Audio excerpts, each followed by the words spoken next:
Sí, sí.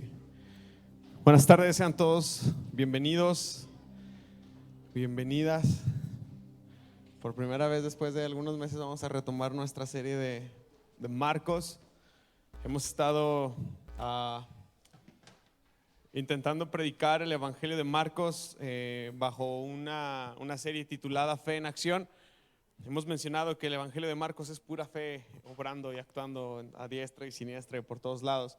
Y quiero invitarte a que abras tu Biblia ahí en Marcos capítulo 7, del 31 al 37. El día de hoy voy a predicar más que un sermón expositivo, quizás un sermón un poco temático, entonces voy a tener otras bases bíblicas y la de Marcos no es la principal, pero la vamos a usar como referencia para cruzarnos. O sea, es un desorden homilético, pero bien hecho. Nada, pero vamos allá a Marcos capítulo 7, versículo 31 al 37 y luego leemos otra porción en Lucas. Dice así la escritura ahí en Marcos capítulo 7, versículos del 31 al 37. Bueno, nada más rápidamente, la última vez que predicamos la serie de Fe en Acción la predicó el pastor, habló de la pureza interior. Más que la interior, era esa discusión que tenían con Jesús de por qué no se lavaban las manos los discípulos, no sé si se acuerdan. Y decidí brincarnos el tema de la mujer gentil, porque ya lo habíamos predicado el año pasado en el Día de las Madres, ¿se acuerdan? Esa mujer que va y le pide que sane a su hija. Entonces, por eso llegamos hasta aquí a Marcos 7:31. Y dice así la escritura: Jesús salió de Tiro y subió hasta Sidón antes de regresar al mar de Galilea y a la región de las 10 ciudades, o lo que se conoce como Decápolis. Le trajeron a un hombre sordo con un defecto del habla y la gente le suplicó a Jesús que pusiera sus manos sobre él para sanarlo. Jesús lo llevó aparte de la multitud para poder estar a solas con él. Metió sus dedos en los oídos del hombre, después escupió sobre sus propios dedos y tocó la lengua del hombre. Mirando al cielo, Jesús suspiró y dijo: Efata, esa es una palabra aramea, que significa ábranse, o sean abiertos. Al instante el hombre pudo oír perfectamente bien y se le desató la lengua, de modo que hablaba con total claridad. Jesús le dijo a la multitud que no lo contaran a nadie, pero cuanto más le pedían que no lo hiciera, tanto más hacía correr la voz. Quedaron completamente asombrados y decían el uno al otro: todo lo que él hace es maravilloso. Hasta hace oír a los sordos y da la capacidad de hablar a los que no pueden hacerlo. Ahora vamos a Lucas capítulo 13. No es paralelo, pero hay una temática que vamos a enlazar de los dos. Lucas capítulo 13 y vamos a leer del versículo 10 al 17. Jesús sana en el día de descanso y dice así la escritura, Lucas 13 versículos 10 al 17. Cierto día de descanso, o sábado, o Shabbat, mientras Jesús enseñaba en la sinagoga, él vio a una mujer que estaba lisiada a causa de un espíritu maligno. Muy interesante. Había estado encorvada durante 18 años y no podía ponerse derecha o erguida, no podía enderezar su espalda. Y cuando Jesús la vio, la llamó y le dijo: apreciada mujer, estás sanada de tu enfermedad. Luego la tocó y al instante ella pudo enderezarse. Oh, cómo ella alabó a Dios en esa tarde. En cambio, el líder a cargo de la sinagoga se indignó de que Jesús la sanara en el día de descanso. Hay 6 días a la semana para trabajar, dijo la multitud. Vengan esos días para ser sanados, no en el día de descanso. Así que el Señor respondió: hipócritas, cada uno de ustedes trabaja el día de descanso. ¿Acaso no desatan su buey o su burro y lo sacan del establo en el día de descanso y lo llevan a tomar agua? Esta apreciada mujer, una hija de Abraham, estuvo esclavizada por Satanás durante 18 años. ¿Acaso no es justo que sea liberada aún en el día de descanso? Esto avergonzó a sus enemigos, pero toda la gente se alegraba de las cosas maravillosas que Jesús hacía. ¿A quién le tocó ir al circo con animales? Estaba padre, ¿verdad? Era el elefante, ¿verdad? No podía faltar en ningún circo el elefante. Yo creo que nos llamaba la atención a todos por su tamaño, por su fuerza, por su destreza, que aunque parece lento, es muy rápido. Y bueno, yo creo que todas sus funciones hacían mucha gala del tamaño, la fuerza y la destreza que los elefantes tenían. Pero no sé quién se dio cuenta o quién llegó a percibir, también esto es una ilustración que ha circulado por ahí por muchos lados, que el elefante después de las funciones pues terminaba en un corralito de exhibición anclado al piso por una pequeña estaca, ¿verdad? Y uno se tiene que preguntar por qué una pequeña estaca de madera clavada quizás 15, 20, 30 centímetros de profundidad en el suelo, por qué una estaca de madera tan pequeña puede sostener a semejante animal con semejante fuerza para que no se escape, para que no se aparte de ahí. No sé si alguien se había hecho esa pregunta antes o si ya conozcan la respuesta, pero la respuesta es que el elefante de circo no se escapa porque ha estado atado a esa estaca desde que era muy pequeño. Toda su vida ha estado atado a esa estaca. Y imaginemos, ¿no? Recién nacido le ponen su grillete, le ponen su cuerda o su cadena y desde que nace está atado a una estaca. Y quizás de pequeño, de niño, no sé si se les diga así a los animales, de pequeño, lucha, ¿no? Lucha con esa estaca, con escaparse y con zafarse y con hacer lo que quiere, pero día tras día, día tras día, día tras día, intentando y no poder, llega a un día terrible para su historia en el que el animal acepta su impotencia y se resigna a su destino, estar atado a esa estaca toda su vida. Y es por eso que cuando ya los vemos grandes y fuertes y ágiles y que se mueven demasiado, ellos están resignados a esa estaca, están atados a esa estaca. Aunque el elefante es enorme y poderoso, vemos que él no escapa porque él cree que no puede. Vemos que él no escapa porque él tiene grabada esa idea en su mente de que él no puede luchar contra esa estaca. Y si se queda. Vamos a orar.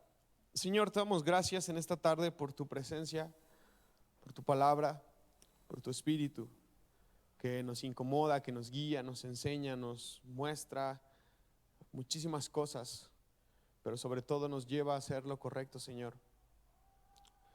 Señor, estamos aquí y oramos para que seamos sanados. Oramos para que mientras tu palabra es proclamada, Señor, los corazones sean liberados, Señor, los enfermos sean sanados y el poder de tu palabra y tu presencia, Señor, sea palpable y sea visible en nuestras vidas, Señor. Amamos tu presencia, Señor, y te damos gracias porque tu Espíritu mora en nosotros por medio de la fe, Señor. Y hoy oramos, Señor, para que nuestros ojos, nuestros oídos, nuestra boca sean abiertos, sean liberados en el nombre de Jesús. Amén. Amén. Bueno, acabamos de leer dos historias en los evangelios, una en Marcos y otra en Lucas. En una está un hombre que es sordomudo de nacimiento. Posiblemente no es mudo, pero como no escucha nada, pues no sabe qué sonidos producir, ¿verdad? Y ese es un detalle interesante en la historia también. Y por el otro lado está una mujer que ha estado encorvada por 18 años y el texto dice claramente que ha sido consecuencia de un espíritu maligno o un demonio que la ha atormentado, ¿no? Entonces tenemos estos dos personajes que fueron víctimas de enfermedad y de tormentos por muchísimo tiempo. Y esta mujer, al igual que el sordomudo, que desde nacimiento era sordo, ella desde hace 18 años padecía esta complicación, esta dificultad en su vida. Entonces yo quiero que consideremos con bastante seriedad y con sensibilidad la realidad social de estas dos personas en particular. Recordemos que en los tiempos de Jesús una persona enferma es considerada como una persona pecadora y hay que marginarla, hay que hacerla a un lado, no puede estar entre nosotros porque no se nos vaya a pegar, ¿sí? Recordemos por ejemplo ese ciego de nacimiento que los discípulos de una forma muy, se me fue la palabra, con morbo le preguntan al Señor, ¿no? ¿Quién pecó, o sus padres? ¿Quién lo hizo para estar así? Jesús así como, no importa, no estamos aquí para resolver eso, ¿no? Este hombre se encuentra así para la gloria de Dios. Y bueno, La historia nos dice que al respecto de este sordo, sus oídos estaban cerrados y su lengua estaban atados debido a la condición de nacimiento. Y ella por su cuenta estaba encorvada por su espalda y su condición espiritual le impedía vivir con libertad. Con la libertad de no tener dolor, con la libertad de no ser mal vista, porque todavía hasta el día de hoy una persona encorvada, una persona jorobada como que la vemos mal. O sea, son cosas que han estado muy marcadas en nuestras sociedades. Y pues hasta ese momento ni esa mujer ni ese hombre tenían la libertad de vivir sin dolor, sin ser vistos, sin ser criticados, señalados, marginados. Y en el caso de ella, por el solo hecho de ser mujer, era mantenida al margen de la comunidad y de la sociedad. Recuerden también cuando hemos hablado acerca de las mujeres en otras ocasiones en la Biblia, cuál era su condición social ante la gente que se supone que era parte de ellos mismos y que debería de abrazarla y amarla. Es una de las razones por las cuales Jesús era demasiado severo con el divorcio, porque en los tiempos de Jesús el hombre daba una carta de repudio así, a la brava, ¿no? Ya no la quiero, vámonos. Y como la mujer no podía valerse por sí misma, no heredaba, no tenía apellido, no tenía propiedades ni poderes, ¿quién se quedaba a la deriva? La mujer. Y Jesús es demasiado severo con el tema del divorcio porque era necesario protegerla, era necesario darle dignidad a ella. Entonces, encontramos estas situaciones tanto en el sordo como en la mujer. Pero para el beneficio de ambos, Jesús estaba cercano y Jesús estaba presente en el lugar donde ellos estaban. Curiosamente, con el sordo entre los gentiles, no entre las ovejas perdidas de la casa de Israel, sino entre los gentiles. Jesús está ahí, Jesús también está ahí para sanarlos a ellos también. Jesús está cercano, Él está presente, y como un caso muy particular, si nos ponemos atención, ninguno de los dos está buscando un milagro. Son las multitudes las que llevan al sordomudo para que Jesús ponga las manos sobre él, y esta mujer, aunque está en medio de la sinagoga, ella no está buscando ser sanada. Ella seguramente está ahí con una idea en su cabeza de: llevo 18 años con esto, ya no va a pasar nada, ya no va a haber sanidad en mi vida, o no sé por lo que ella estuviera pasando. Así que fue la multitud quien le pide a Jesús que haga un milagro por este sordo, y con respecto a la mujer fue Jesús mismo quien la ve y quien la llama para sanarla. Impresionante. Con él, el Señor Jesús, estoy hablando del sordo, con él, el Señor Jesús no hizo lo que las multitudes le pedían. Las multitudes le decían: pon tu mano sobre él, porque seguramente estos gentiles habían oído, y solamente oído, de un hombre que recorría las calles de Judea y las calles de Galilea y que hacía cosas increíbles, ¿no? Y que ponía sus manos sobre los enfermos y eran sanados, y dijo: pues nada más que ponga sus manos sobre él. Y entonces Jesús, cuando el sordomudo es traído delante de él, Jesús lo toma aparte, Jesús se lo lleva aparte, seguramente para darle un trato más especial y un trato más digno, y hacer una obra de milagro y de sanidad en su vida. El Señor curiosamente mete los dedos en sus oídos y luego con un poquito de saliva toca su lengua, y después el Señor exclama con el poder de su boca y dice: Efata, que significa sean abiertos. Dice la Escritura que en ese instante sus oídos fueron abiertos y su lengua, su boca fue desatada. Y un dato curioso, dice el texto que este sordomudo hablaba a la perfección. Lo ideal sería su proceso de que empezara a escuchar y empezara a generar palabras conforme iba escuchando y entendiendo y articulando las palabras. Pero entonces aquí no solamente el Señor Jesús sanó su sordera, sino que también el Señor hizo un milagro en sus procesos cognitivos de su cabeza y su habla. Muy interesante cómo el Señor obra, ¿no? Cómo el Señor opera de formas completas en nuestras vidas. Y mientras que con ella Jesús la llama, y como mencioné ya, seguramente estaba al margen de la sala, estaba ahí al fondo en una esquina donde nadie la vea, donde nadie la esté señalando, porque también dentro de la sinagoga se había un lugar donde las mujeres se sentaran, un lugar donde los hombres se sentaban, y la mujer tenía que calladita, ¿va? La religión y la fe y las opiniones y los postulados y las interpretaciones eran cosas de hombres. Entonces, la mujer no tenía ningún papel principal ni primordial en medio de esa sinagoga. Ahora, recordemos que la sinagoga no es el templo. La sinagoga se hizo a consecuencia de que era muy difícil estar viajando al templo. Entonces nacen las ideas de las sinagogas, donde la gente se reunía cada Shabbat, cada sábado, y aún estaba abierta toda la semana, porque la sinagoga tiene una función como de cabecera municipal. Porque recordemos que eran las personas con sabiduría, los sacerdotes, los rabís, los que podían dictar ciertas sentencias, los que podían juzgar sobre ciertas situaciones. Entonces era un lugar donde era escuela, se iba a aprender, se iba a tratar situaciones legales un poquito, pero sobre todo, al menos el sábado, era un lugar donde se iba y se leía la palabra del Señor. De ahí nace nuestra idea de hacer iglesias y hacer templos, ¿no? Que es como un prototipo de la sinagoga. Y entonces Jesús llama a esta mujer de esos márgenes, seguramente una esquina, las sombras, donde ella no fuera vista. Y entonces Jesús la pone en el centro, ¿no? Hey, ven para acá, porque dice la escritura que Jesús estaba enseñando, ¿sí? Como todo rabí, como todo maestro, se le permitía entrar a las sinagogas, muchas sinagogas, distintas sinagogas, y enseñar. Es una costumbre que Pablo siguió teniendo, de visitar las sinagogas y seguir enseñando. Y entonces Jesús, en medio de esa sinagoga, manda a traer a esta mujer al centro, la pone en el centro, la llama y le dice: hey, mujer, eres libre de tu enfermedad. ¿Y qué dice el texto bíblico? Que al instante esta mujer fue sanada.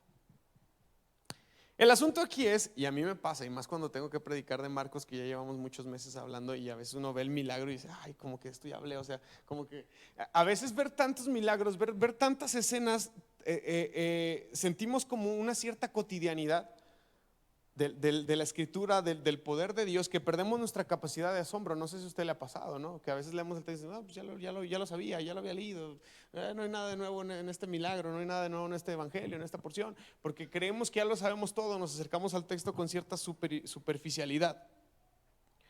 Quizás nos preguntamos que qué tiene de importancia o de interesante, o qué tiene de asombroso este milagro o esta escena que acabamos de ver, pero basta con entender un poco qué es lo que el Señor está haciendo para poder recuperar el asombro y quedar maravillados. Recuerden, esta mujer tiene 18 años enferma. 18, no es una gripita, no es un dolor de cabeza, tiene 18 años enferma, y seguramente tiene 18 años asistiendo a esa sinagoga, no solamente los sábados. Y ella está ahí según su tradición, según su costumbre, según las leyes de su comunidad, guardando el sábado, buscando a Dios, buscando un milagro. Pero en 18 años ni la sinagoga, ni las estructuras, ni los modelos, ni las formas han podido darle lo que ella necesita.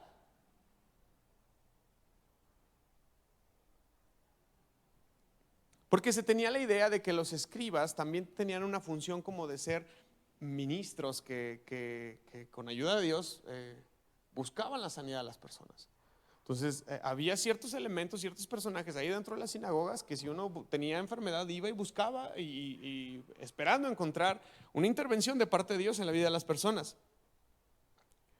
Pero nada, ni la ley, ni la sinagoga, ni los sanadores, ni las reglas habían podido hacer algo por ella. Así que esta mujer llevaba 18 años de dolor, con una malformación física que seguramente la ponían en el centro de todo y de todos. Si esa mujer estaba casada, seguramente ya le habían dado una carta de divorcio, ¿no? Está fea, tiene una discapacidad, ya no la quiero. Así que posiblemente también desamparada, y entonces señalada, juzgada, pero sobre todo dice el texto que era atormentada por un demonio.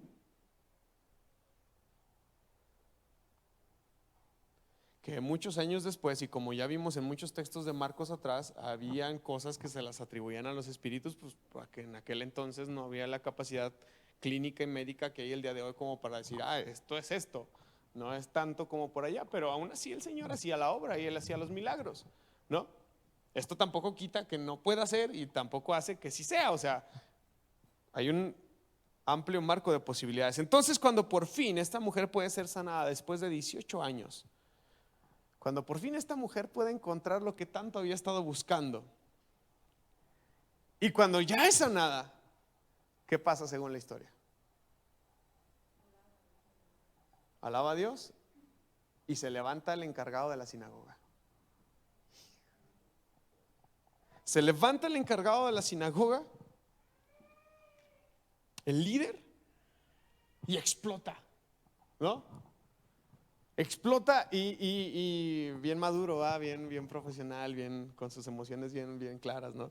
Él explota contra la multitud y ¿qué les dice? Hay 6 días para trabajar. Hay 6 días en los que ustedes pueden venir a ser sanados. No vengan en sábado,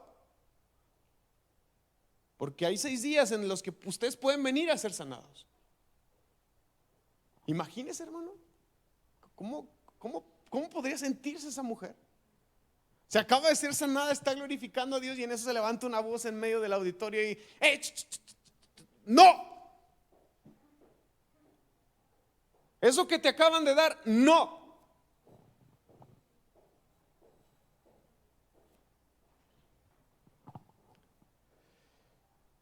No, esto hace que Jesús, nada más que aquí como lo vemos a blanco y negro, puras letras y papel, pues no, como que no nos emocionamos con la historia, ¿no?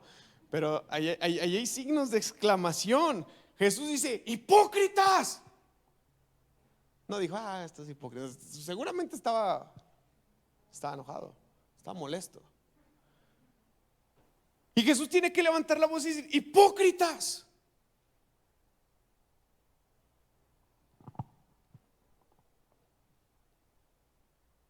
Le contesta el Señor y con justa razón, porque los líderes religiosos de la época manejaban las reglas, manejaban el sistema a su antojo.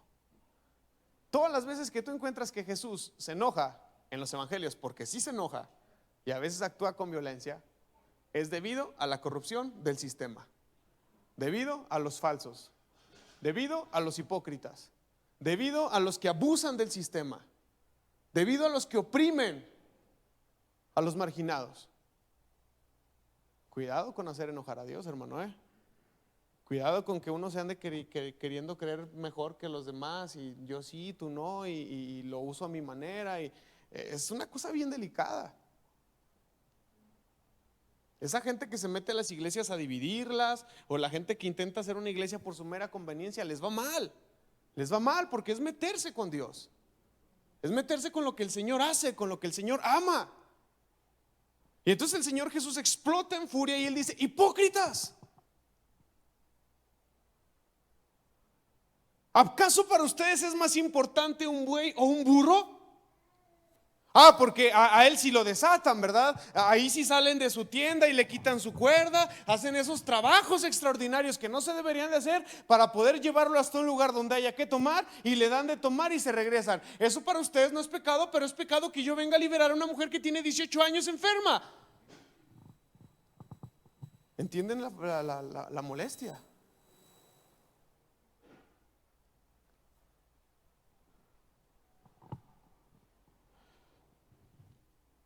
Con todas las letras el Señor Jesús grita, hipócritas. Y un hipócrita es alguien que usa una máscara, o sea, es un falso, es una persona que es falsa.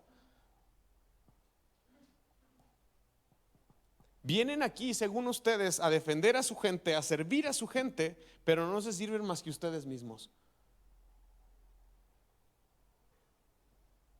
Solo se sirven del sistema para su conveniencia, para su riqueza, para su bolsillo, porque las reglas del sistema son para ustedes y no para el Señor y no para la gente.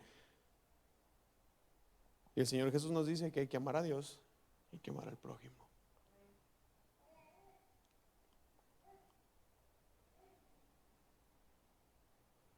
Por eso este líder de la sinagoga no le habla a Jesús, ni le habla a la mujer que acaba de ser sanada. No tiene cara para hacerlo. Él se levanta y él le habla a las multitudes, a la gente que está presente. No son multitudes porque pues es un espacio pequeño, pero le habla a la gente que está ahí y les dice: 6 días a la semana pueden trabajar, 6 días a la semana pueden venir a ser sanados. ¿Por qué tienen que venir en sábado? Pero no tiene cara para hablarlo directo con Jesús y no tiene cara para hablarlo con esta mujer, porque seguramente 18 años llevaba esa mujer ahí buscando un milagro. Y él no tenía nada que ofrecer. Por Por eso no puedes sostenerles la mirada, porque es un falso, porque es un hipócrita. Sí, porque como dije ya, sí pueden desatar a un buey, sí pueden desatar a un burro para darles de beber, pero no somos capaces de desatar a esta mujer en un sábado. O en el día que sea, en el momento que sea.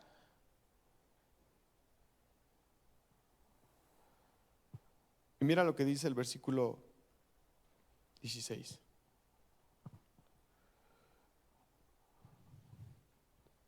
Esta mujer, ¿una qué? ¿Una qué? ¿Dónde ha leído eso? ¿En qué otra parte de la Biblia ha leído esa frase, hija de Abraham?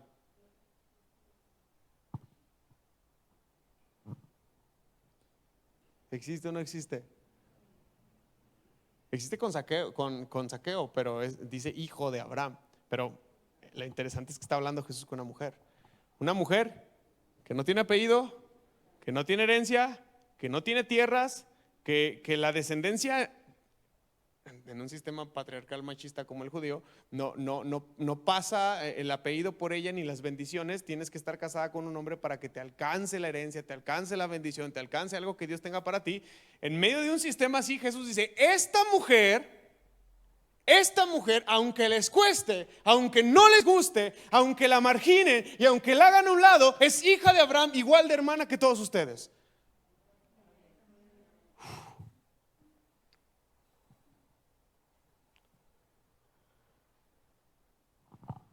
Es una hija de Abraham.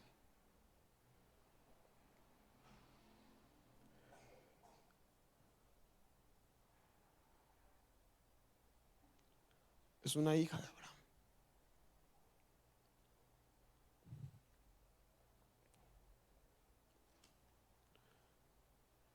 El vecino con el que te peleas es un hijo de Abraham.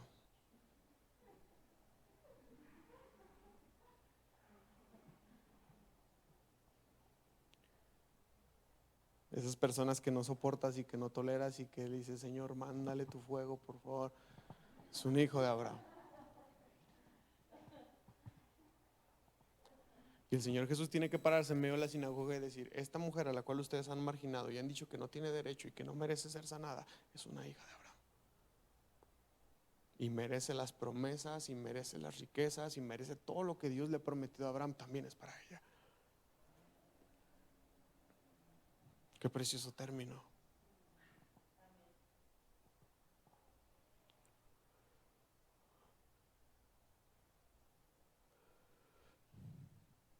¿Acaso no era justo que esa mujer fuera desatada también? ¿O por qué no debería de serlo? ¿Porque es mujer? ¿Porque un burro y un buey son más importantes que ella?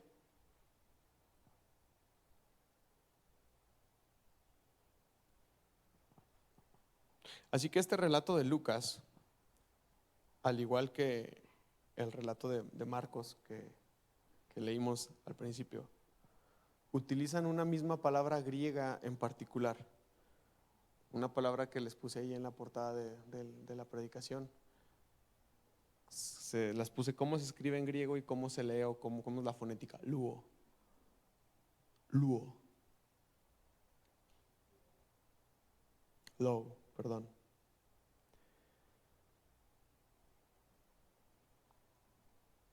Esta palabra la encontramos en Marcos 7 y la encontramos en Lucas 13. Y esta pequeña palabra significa desatar, desamarrar, soltar, liberar, romper, quitar, derribar o destruir. Y debemos de prestarle especial atención porque es algo que el Señor hace. Escúcheme bien, este desatar es algo que el Señor hace en la vida de las personas en todas las dimensiones de la palabra. Porque el Señor Jesús vino a que tengamos una vida, y una vida ¿qué? Plena y abundante.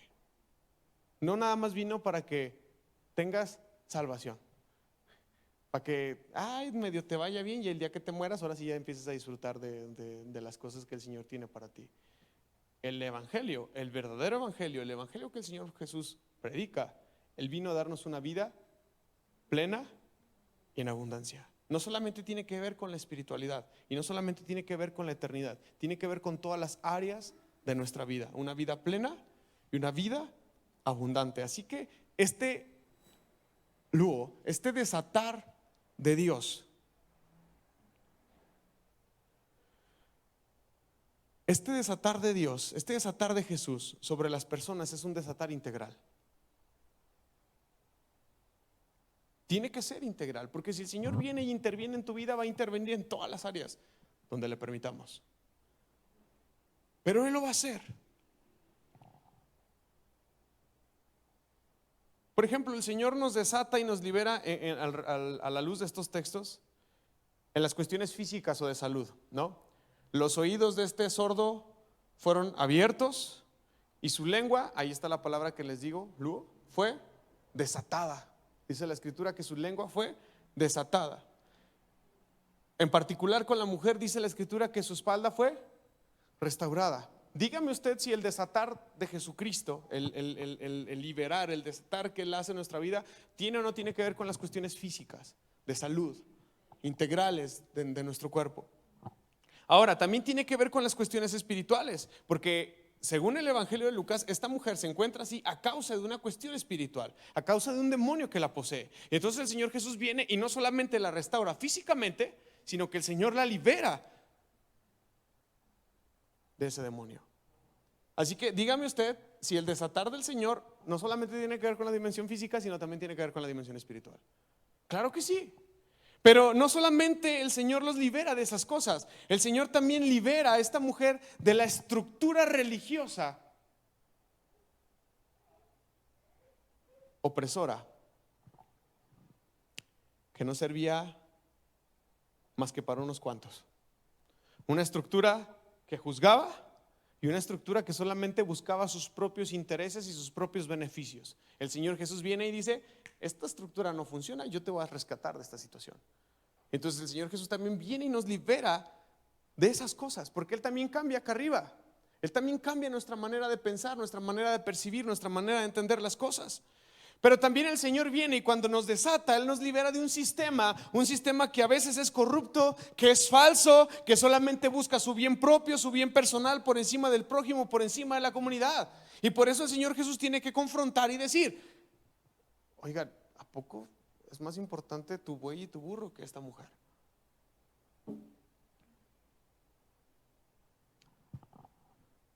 Ahora déjeme decirle, para que no le agarre odio y recelo a la escritura ni a la ley, porque el Señor Jesús vino y cumplió toda la ley. El asunto aquí es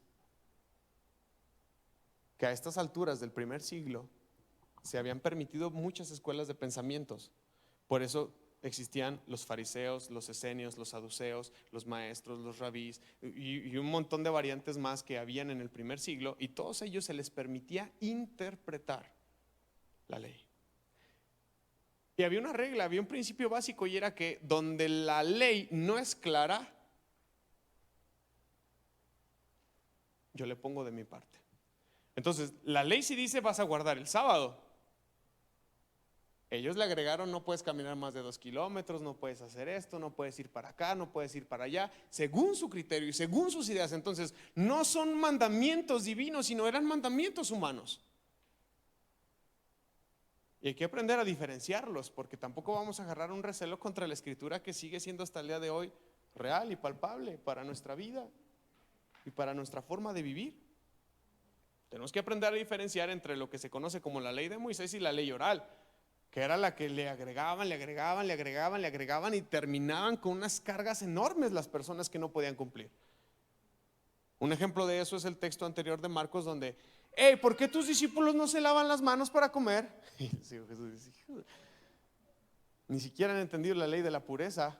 Y entonces el Señor Jesús tiene que decirles: lo que contamina al hombre es lo que sale. Entonces también el Señor viene y nos libera de las reglas humanas que oprimen y que a veces nos mantienen atados. Esas reglas humanas que hacen menor a la mujer, le quitan valor y dignidad humana. El Señor Jesús también nos libera de la marginación y de las sombras. Y el Señor nos perdona y limpia nuestro pecado. Todo eso el Señor hace cuando Él nos desata. Gloria a Dios. Todo eso el Señor hace cuando Él nos desata. Así que, una vez que hemos entendido toda esta historia, todo lo que les he intentado compartir el día de hoy, solamente hay dos caminos o hay dos posiciones que podemos tomar. O nos ponemos del lado del opresor, de esos que siguen atando, de esos que, no, es que hasta que no hagas esto, entonces tú no puedes. No, hasta que no va, entonces no. Nos vamos del lado de los opresores, de los que atan o los que estorban para que otros sean liberados. No, es que a ti no te corresponde. No es tu tiempo, no es tu momento. Las cosas no son así, tienes que hacerlo así primero.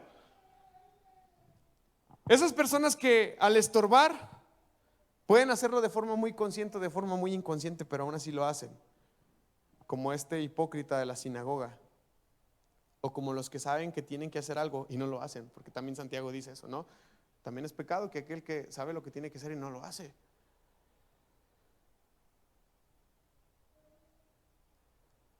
Pero también te conviertes en el opresor cuando eres alguien que retiene el perdón, cuando eres alguien que lucra con eso. No te voy a perdonar. No te libero, no estás bien, al menos de mi parte. ¿Qué estamos haciendo? Estamos poniendo ataduras, estamos poniendo cargas sobre las personas. Y entonces tomamos el lado del opresor. Al ser egoístas, al ser orgullosos, al ser envidiosos, al explotar a los demás, estamos tomando el lado del opresor. Pero también podemos tomar el lado del libertador, el lado del que libera, del que desata, que es Jesús. Hay una pregunta ahí al final del versículo 16. ¿Qué dice esa pregunta, hermanos? ¿Qué acaso esta mujer no se le debería de desatar? Hablando como en una forma global, o ustedes o yo, pero alguien tuvo que haberlo hecho. No está hablando de ¿qué acaso no debía yo de desatarla? Sino está diciendo, esta mujer tuvo que haber sido desatada hace mucho tiempo y nadie lo hizo. En un cierto sentido, esta expresión de Jesús, aunque es un poquito ambigua, está expresando que nosotros también deberíamos de haber sido partícipes del desatamiento, de la liberación de esta mujer, de que fuera desatada.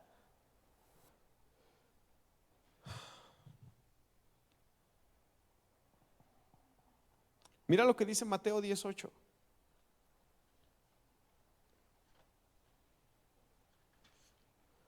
Mateo 10, versículo 8. Y antes de que me digan que lo saco de contexto, ahí Jesús los está enviando específicamente a las ovejas perdidas de la casa de Israel. Pero cuando Jesús va a una cruz y resucita, el evangelio se abre a todos. ¿Ok? De hecho, ya vimos en Marcos, ya había sanado a la hija de la mujer de Sirofenicia. O sea, el Señor ya había abierto su ministerio a los gentiles. Pero lo que quiero es que lleguemos aquí al versículo 10, que dice así la escritura. No, perdón, ¿qué les dije? El 18.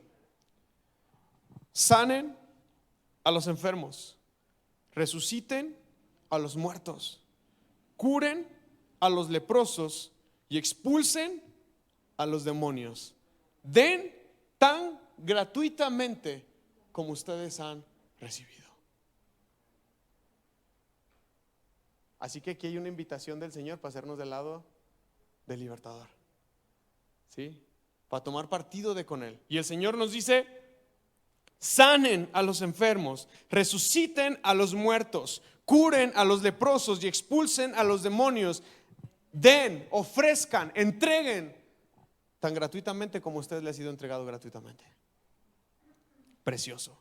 Juan 14, 12.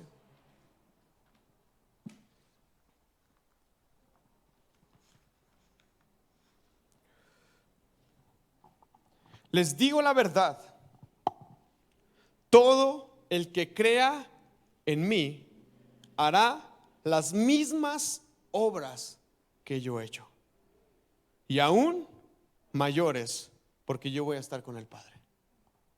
Si tú algún día has dudado si tú puedes orar por alguien, si tú puedes acompañar a alguien, si tú puedes liberar a alguien, si tú puedes desatar a alguien, este texto es para ti. ¿Tú crees en el Señor? ¿Has recibido de gracia? ¿Has sido sanado de gracia? ¿Has sido desatado de gracia? El Señor ha dado libertad a tu mente, a tu corazón, cuestiones financieras, no lo sé. Hay que ir y hacer lo mismo. Hay que ir y desatar. Esta palabra luo es la mismita palabra que el Señor utilizó para pedir que desataran a Lázaro cuando salió de la tumba después de haberlo resucitado.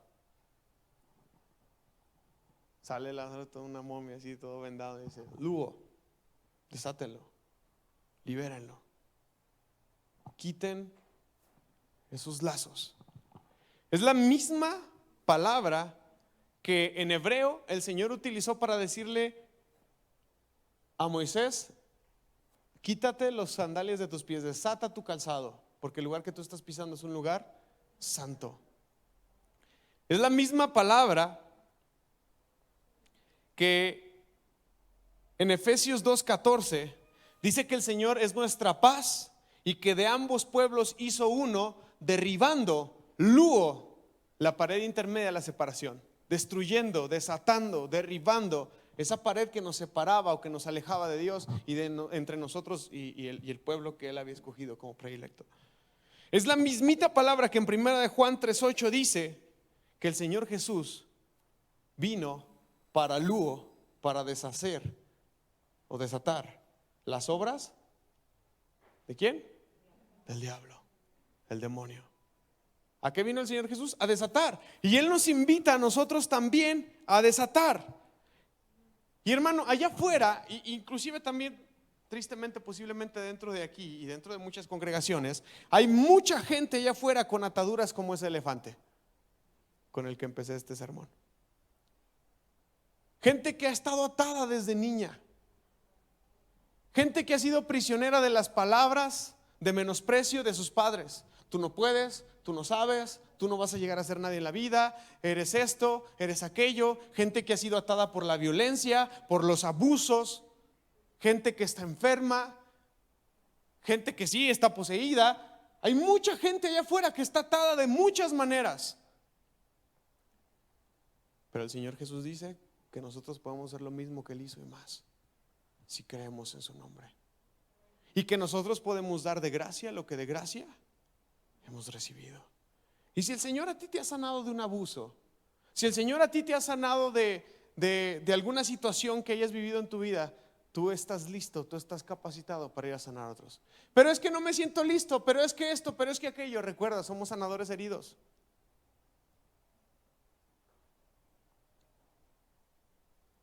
El Señor nos invita a ir y desatar a otros, así como el Señor nos ha desatado a nosotros. Hay mucha gente allá afuera con estas ataduras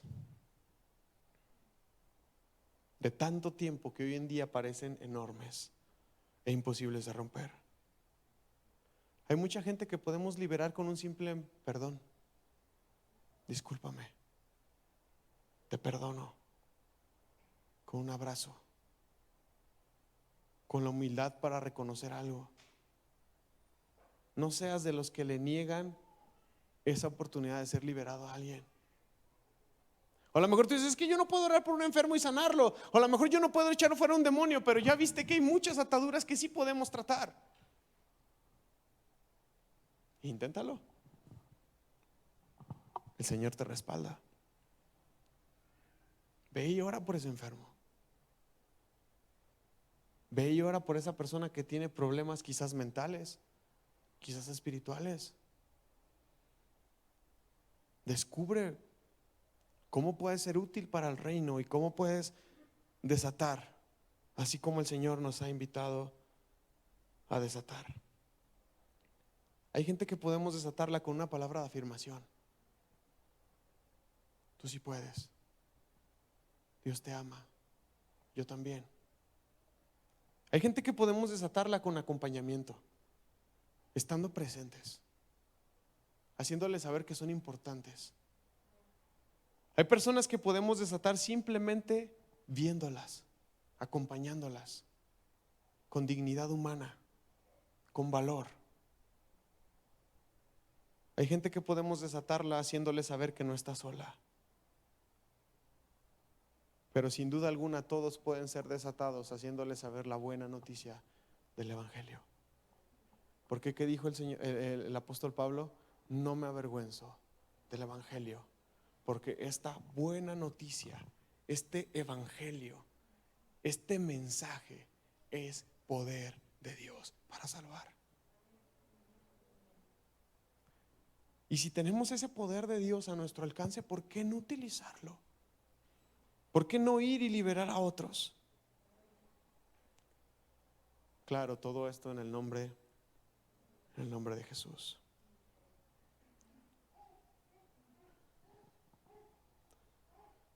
Hay otro atar y desatar, solamente lo digo como un paréntesis.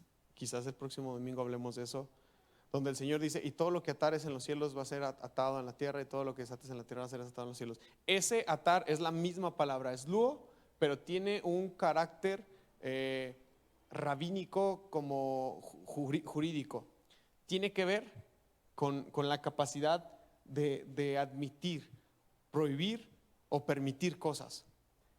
Y no se usa como normalmente la gente lo usa para atar demonios o atar situaciones o atar enfermedades, que en un ambiente muy pentecostal a veces acostumbramos o se acostumbra a usarlo. No se usa por ahí.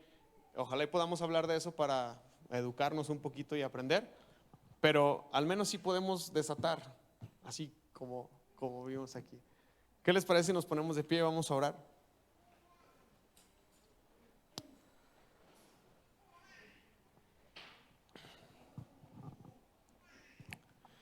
Señor, te damos gracias. Muchas gracias, Señor, porque al igual que este sordo y al igual que esta mujer encorvada, estás presente y te haces visible, Señor. Señor, aquí estamos y quizás muchos de nosotros sintiéndonos indiferentes e invisibles, pero sabemos que tú nos ves.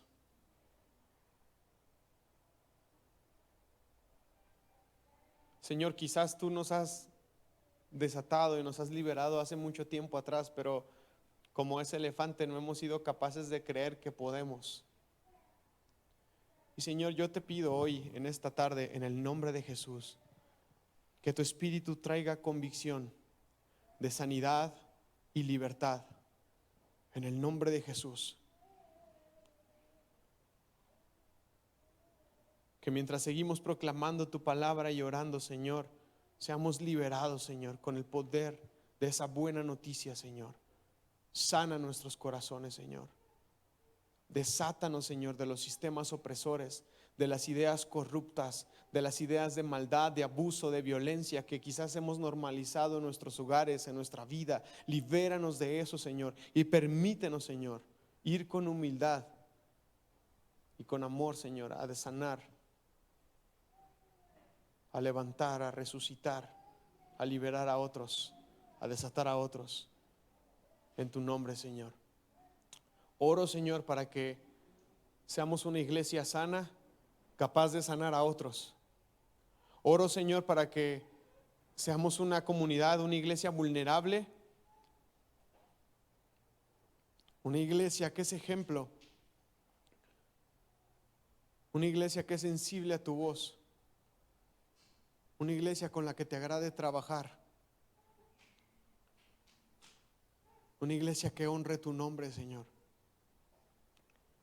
Que seamos capaces de romper y quitar todas las estructuras humanas que no sirven, que no ayudan, que no suman, sino restan.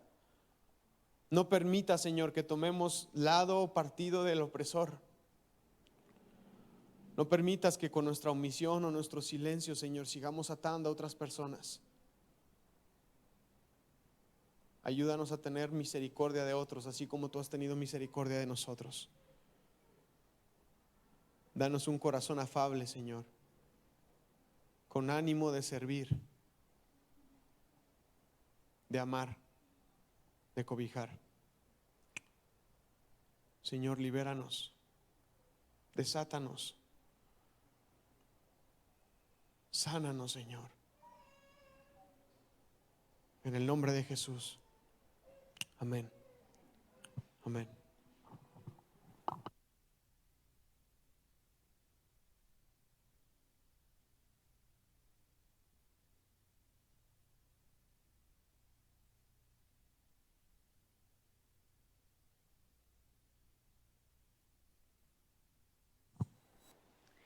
Hermanos, damos lugar a las ofrendas.